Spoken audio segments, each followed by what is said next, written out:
नमस्कार दोस्तों। आज मैं आपको बताने जा रहा हूँ डायरेक्ट सेलिंग के बारे में। डायरेक्ट सेलिंग वो कॉन्सेप्ट है कि जिसमें एक मैन्युफैक्चरर जो है डायरेक्ट एंड कंज्यूमर के साथ जुड़ा होता है। यानी कि बीच के जितने लोग होते हैं अगर मैं बात करूँ आपका मैन्युफैक्चर के बाद सी एंड एफ हो गया, फिर सुपर स्टॉकिस्ट हो गया, फिर उसके बाद स्टॉकिस्ट है, डिस्ट्रीब्यूटर्स है। मतलब ये पूरी एक चैनल होने के बाद एंड कंज्यूमर तक प्रोडक्ट जो पहुंचता है अराउंड 40% का रेट का डिफरेंस हो जाता है। लेकिन डायरेक्ट सेलिंग के अंदर बात करूं तो जाने अनजाने हम करते हैं, डायरेक्ट सेलिंग हम करते हैं। मीन्स कि अगर हमने किसी रेस्टोरेंट में कुछ खाया और वहाँ अच्छा लगा तो हमने वो किसी को भी बताया। जब हम उसको बताते हैं तो वो एक तरीके से हम उसके लिए तो सेलिंग कर रहे हैं ना, बट हमको कुछ नहीं मिलता।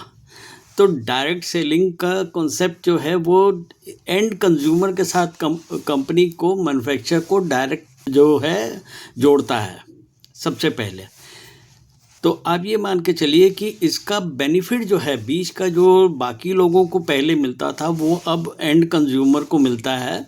मीन्स कि डायरेक्ट पहले उसको डिस्काउंट स्ट्रक्चर में बेनिफिट आ जाता है, फिर उसके बाद वो आगे किसी को रेफ़र करता है, क्योंकि ये एक तरीके का रेफरल इनकम कहलाती है।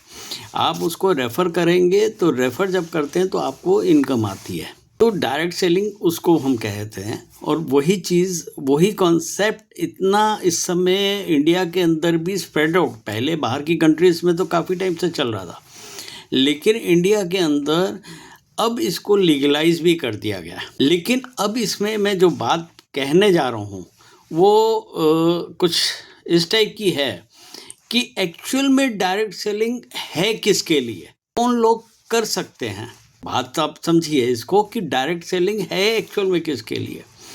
अगर मैं बात करूं कि डायरेक्ट सेलिंग के जो जितने भी अल्फ़ाबेट्स हैं, उन अल्फ़ाबेट्स की डिटेल्स में अगर हम जाएं, उसको हम कनेक्ट करें तो किस तरीके से है वो आप ये देखिए कि डायरेक्ट सेलिंग के अंदर सबसे पहला अल्फ़ाबेट आता है डी का। मीन्स कि वो है बंदा जिसके अंदर दृढ़ निश्चय हो, डिटर्मिनेशन हो, जिसके अंदर सबसे पहला वो आ जाता है कि जो बिल्कुल जिसका निश्चय बिल्कुल दृढ़ है कि हाँ मेरे को ये करना है और इसके अंदर मेरे को सक्सेस चाहिए, वो उसके लिए बेनिफिट है। दूसरा होता है ईमानदारी, कि डायरेक्ट सेलिंग वही पर्सन सक्सेसफुल हो सकता है जो कि ईमानदार होगा। वो कंपनी के लिए भी ईमानदार होगा, अपने लिए भी है और अपनी ग्रो लाइन के लिए भी है, अपनी अपलाइन के लिए भी है। किसी के साथ उसने चीट नहीं करना, ठीक है। तो इंटीग्रिटी उसके अंदर होनी चाहिए, ईमानदारी उसके अंदर होनी चाहिए। दूसरी बात करूं तो नेक्स्ट वर्ड आ जाता है आर। डायरेक्ट का तीसरा वर्ड हो जाता है आर।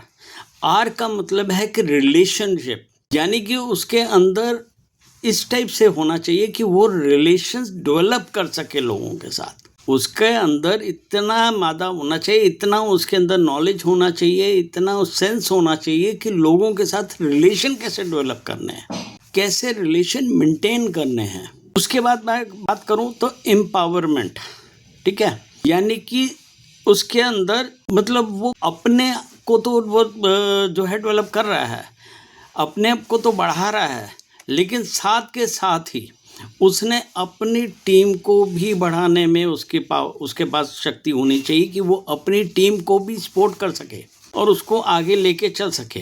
कम्युनिकेशन, यानी कि सी अल्फ़ाबेट की बात करूं तो कम्युनिकेशन, संवाद, यानी कि बिल्कुल क्लियरिटी होनी चाहिए कम्युनिकेशन के अंदर। कहीं भी कोई लूपहोल नहीं वो रख के बात करे, लोगों के साथ बिल्कुल फ्रीली बात कर सकता है। ये अपने मैसेजेस, अपना जो भी कॉन्सेप्ट की बात करूं या कुछ भी बात करूं, वो बिल्कुल क्लियरिटी होनी चाहिए। कहीं पे भी उसका थोड़ा सा भी लूपहोल कोई नहीं रहना चाहिए कि बातों को घुमा फिरा के बात ना करे। कम्युनिकेशन उसकी इतनी क्लियरिटी होनी चाहिए। और सबसे बात, डायरेक्ट का लास्ट अल्फ़ाबेट होता है टी, यानी कि ट्रस्ट। उसके अंदर उसका लोग उसके ऊपर ट्रस्ट करें। लोग जो भी वो कह रहा है, डायरेक्ट सेलर जो भी कह रहा है, लोग उसके ऊपर ट्रस्ट करें। क्योंकि अगर ऊपर के जितने अल्फ़ाबेट्स हैं उसके लिए जितना कुछ भी बताया मैंने उन सबको वो फॉलो करेगा तो ट्रस्ट ऑटोमेटिकली लोगों के साथ बनेगा। ऐसा नहीं कि उसमें कहीं कुछ भी लूपहोल रह जाएगा, कुछ भी कमी रह जाएगी, क्योंकि उसने उन सब अल्फ़ाबेट्स के जितना भी डिटेल मैंने आपको बताया उसको फॉलो किया, उसमें समझा, उसके साथ वो चल रहा है, तो वहाँ पे उसको इसका बेनिफिट मिलेगा। तो लोग उसके ऊपर ट्रस्ट करेंगे कि यस इसने ये कह दिया तो दैट मीन्स कि ये बिल्कुल सही बोल रहा है, ये सही आपको राय दे रहा है। ठीक है, अब इसके बाद मैं बात करता हूँ सेलिंग का पहला वर्ड है, पहला अल्फ़ाबेट जो है वो एस है। इसका मतलब है कि वो इस टाइप से होना चाहिए कि उसको जो मतलब उसके अंदर सेवा भावना होनी चाहिए, प्रॉपर सर्विसेज देने वाला होना चाहिए। ऐसा नहीं कि अगर उसकी अपलाइन ने उसको कुछ कह दिया, ग्रो लाइन ने कुछ कह दिया तो वो उसको आगे पीछे कर दे, नहीं, कह दिया तो मीन्स करना है, ऐसा उसके अंदर होना चाहिए। डायरेक्ट सेलर वही सक्सेस है कि जिसके अंदर ये चीज़ें आएंगी। अगर उसके अंदर सर्विस देने की रहेगा पावर, वो सर्विस देने वाला होगा, रूटीन में सर्विस देगा, तो इसका बेनिफिट उसको भी मिलेगा। इसके बाद ई आता है, सेलिंग के अंदर ई आता है, तो ई का मतलब है उसके अंदर एनर्जेटिक हो, वो एनर्जेटिक होना चाहिए। उसके अंदर कभी भी कहीं पे भी खड़ा हो, चाहे रात का जितना लेट आवर्स भी हो, तो उसके फेस के ऊपर, उसके बॉडी के अंदर बिल्कुल सामने दिखना चाहिए कि इसके अंदर एनर्जी है, ये अभी भी थका नहीं है, ऐसा उसके अंदर होना चाहिए। इसके बाद होता है एल, थर्ड जो अल्फ़ाबेट है वो एल है। एल मीन्स कि उसके अंदर लीडरशिप क्वालिटी होनी चाहिए। अगर उसके अंदर लीडरशिप क्वालिटी है तो ऑटोमेटिकली वो अपनी टीम को बहुत ऊपर तक लेके जा सकता है। तो लीडरशिप क्वालिटी होना उसके अंदर बहुत ज़रूरी है। इसके बाद अगेन क्योंकि डबल एल है तो सेकंड अल्फ़ाबेट, उसके बाद फोर्थ अल्फ़ाबेट भी आपका एल आता है। तो एल मीन्स कि उसके अंदर लर्निंग स्किल होनी चाहिए, इतना पोटेंशियल होना चाहिए कि वो छोटी सी छोटी बात भी वो सीखने के लिए हमेशा तैयार रहे, ऐसा उसके अंदर होना चाहिए। जब वो सीखने के लिए हमेशा तैयार रहेगा तो ऑटोमेटिकली वो सिखाने के लिए भी तैयार रहेगा, वो ऑटोमेटिकली वो सिखाएगा भी लोगों को। जब लोगों को वो सिखाएगा, अपनी ग्रो लाइन को सिखाएगा, तो आप ये मान के चलिए कि उसकी टीम ऑटोमेटिकली उसके साथ जुड़ी रहेगी। और जब वो जुड़ी रहेगी तो ऑब्वियसली कि जब आप किसी के साथ कनेक्टेड रहते हैं हमेशा, तो आपके अंदर भी वो सारी चीज़ें ट्रांसफ़र होनी शुरू हो जाती हैं कि ग्रो लाइन के अंदर सब कुछ ट्रांसफ़र होगा क्योंकि आप उसके साथ जुड़े हुए हैं। तो उसके अंदर लर्निंग पावर ज़रूर होनी चाहिए, क्योंकि जैसे हमेशा मैं कहता हूँ कि learning is the power of earning together, earn together. जब तक आपके माइंड में ये चीज़ नहीं रहेगी कि learn together and earn together, तब तक आप ये समझिए कि आप अपनी ग्रो लाइन को भी नहीं संभाल सकते, उसको भी नहीं सीखा, उसको सिखाना, उसको इंडिपेंडेंट करना आपने। जब आप उसको इंडिपेंडेंट कर देंगे तो आप खुद सोचिए कि आपकी ग्रोथ कैसे होगी, एकदम से यू शूट अप होनी शुरू हो जाएगी। तो डायरेक्ट सेलर इस टाइप का होना चाहिए। इसके बाद बात करूं कि नेटवर्किंग, उसके अंदर एक नेटवर्क डेवलप करने की पूरी पावर होनी चाहिए। वो अपनी नेटवर्क डेवलप कर सकता हो, अपनी नेटवर्क पूरी टीम बना सकता हो। उसके रिलेशंस इस टाइप से होने चाहिए, अपने सराउंडिंग में उसके रिलेशन इस टाइप से होने चाहिए कि अपना वो नेटवर्क बहुत बड़ा खड़ा कर सकता है, इस टाइप से उसके पास होना चाहिए।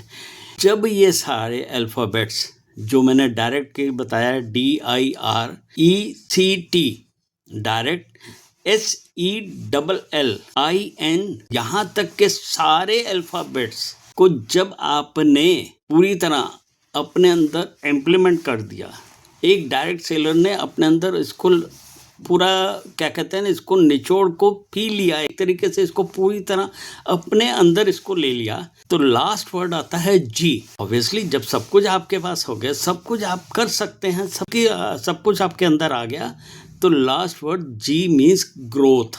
तो आपको ग्रोथ मिलेगी ही मिलेगी, उसको कोई भी नहीं रोक सकता। तो डायरेक्ट सेलर के अंदर ये पूरे अल्फ़ाबेट्स जो हैं, डायरेक्ट सेलिंग के पूरे अल्फ़ाबेट्स उसके अंदर होना चाहिए। वही डायरेक्ट सेलर जो है वो सक्सेस हो सकता है, उसी को ग्रोथ मिल सकती है।